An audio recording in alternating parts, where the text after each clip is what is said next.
You're listening to Just My Show, your number one source for pop culture. So I gotta say, I think one of the reasons, and I don't know how I expect you to respond to this, but I think a lot of the reasons people respond to this movie too is the cast is so likable. I mean, you know, I said this to you before we started. I can't imagine that Rawle D isn't going to be a cool guy in real life. That'd be such a disappointment because you come across as so nice in the movie, and I know it really doesn't work that way. But I think some people are also forgiving of some of the corniness and this and that because we like you guys so much. And even Roger Ebert, who hates every movie that I talk about on the show, I don't think he liked this one either, but at least admitted that you guys kind of have some comic charm.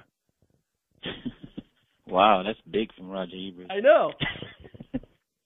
Well, you know, I think it was really cool because I think we sort of created this off-camera camaraderie, and it was all due to John Candy, who sort of said that, you know, we could, because he was the one that had experience. It was like my first movie, so I mean, he kind of said, listen, we can hang together and really be a team, or we can just all go off to our trailers and be jerks towards each other until we finish the shoot, because I say we go the first route.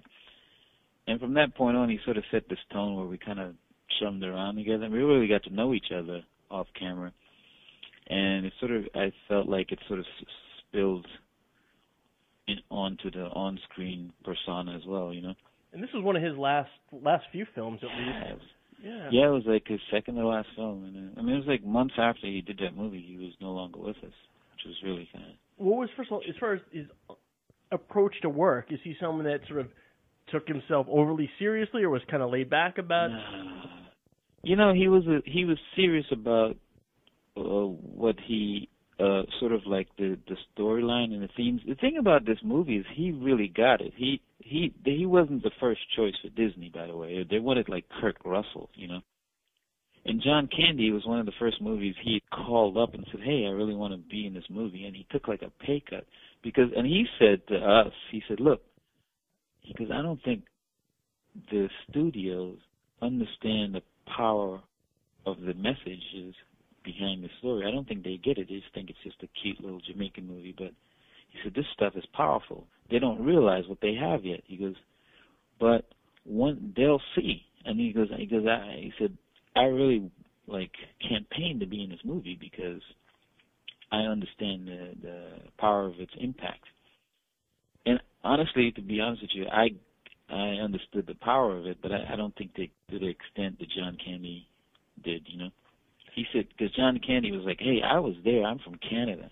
I was there when the real Jamaicans did this thing, and I know how it, like, affected everyone.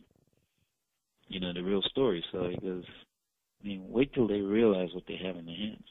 That was his attitude. It was great because it really sort of inspired us, you know. I want to talk more about you guys and hanging out and all that stuff in a second, but you mentioned the real team. You know, on the last show, I interviewed one of the guys from the Miracle on Ice hockey team, and they had a Disney movie made about them too, which is a lot closer to reality than this one was. Obviously, right. This is sort of the basic story. It's sort of the spirit of the real event.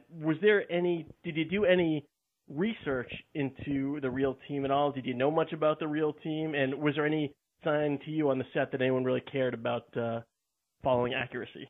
I actually think that the producer at the time, Don Steele, and the director, John Turtletop, they sort of got the spirit of what the real team accomplished, and sort of were the ones that really helped. Any little part of what really happened that actually made it into the film was due to their efforts, because they really got the essence of what it meant that these guys did this, you know, the real team, that what they accomplished. And I think they sort of focused on that and sort of like molded that into a story. So it's sort of metaphorical, the movie. You know what I mean? And then thrown in every other, she kind of really liked Rocky, so she thrown in every other underdog out there. So they sort of became the representation of like what it means to really go after your goals and teamwork and coming together. It's like, So I think the real team sort of inspired that. I think people get fooled by movies and think that movies are always a representation of real life, when it's really a combination of all the above.